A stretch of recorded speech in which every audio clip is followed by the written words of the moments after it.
Toledo is located in Lucas County. Lucas County named after Robert Lucas, the governor of the state of Ohio during the Ohio-Michigan border dispute, which is why Toledo is in a county named after the then governor. Now, what you may not know is after Robert Lucas was governor of Ohio, he moved west. He was the first governor of the territory of Iowa, and in fact, there is a Lucas County in Iowa named after Robert Lucas as well. So this geopolitical history lesson is all a means of introducing Matt Melzak, the voice of the Walleye, who is just back from Iowa as the Walleye and the Heartlanders had a 3-game set. And Matt, after Toledo has dominated the expansion Iowa Heartlanders for the beginning of the season, Heartlanders showed a little heart on Friday and Saturday, taking those final 2 games from Toledo. They did. After Toledo really took them apart on Wednesday, it looked like very similar to what we had seen in the previous 4 games.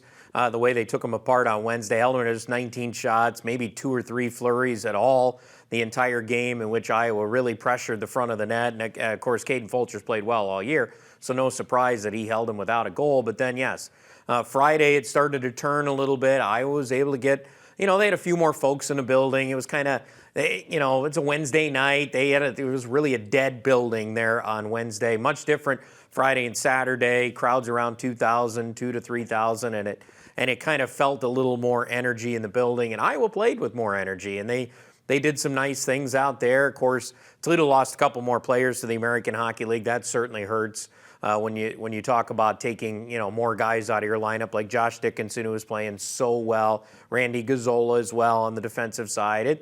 You can only lose so many guys before it becomes tougher to win games, and no matter who you're playing. And Iowa's got some players on the other side that can make things happen, and we saw that over the course of their time. But that said, Toledo really still outplayed the Heartlanders in both of those games, Mark. Their goaltender, Trevin Kozlowski, who had 48 saves the previous Sunday in a 2-1 win at Fort Wayne, he kind of did the same thing on Friday and Saturday night. He was outstanding. He was the best player on the ice those 2 games, and sure enough, Toledo lost 2, and luckily they got a point out of one of them. As you alluded to, that Toledo to Grand Rapids corridor has been active the last week or so. Several Walleye getting the chance to go up to play with Grand Rapids. So there's some new faces into Toledo right now. Yeah, there certainly is. Toledo kind of reeled in a pretty darn good player. This is where, a lot of people were down on Toledo at the beginning of the year. Well, you only have 2 vets. You only have 2 vets. You can hold 4, by the ECHL rule. A lot of, the diehard fans would know that. Probably the casual fan has no idea.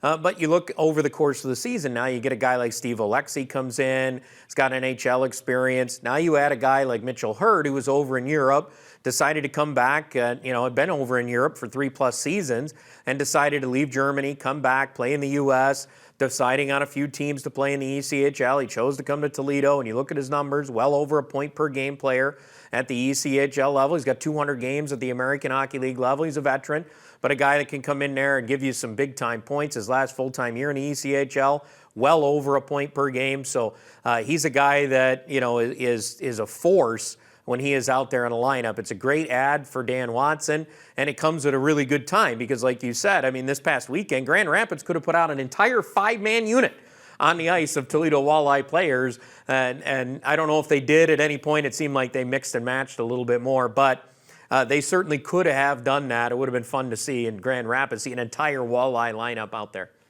This week, Toledo stays on the road, going south, which they haven't done for a few years. Obviously, they didn't go anywhere last year, but it's been a little bit since they've gone down to Greenville in South Carolina. They'll get 3 games in on the road again this week before finally back home for Winterfest. Let's talk a little about this trip down south as they're going to take on the 2 bottom teams in the South Division. Yeah, by record, yes, you are right. But as we know, Charleston, South Carolina, the South Carolina Stingrays, very stingy a lot of times, year in, year out.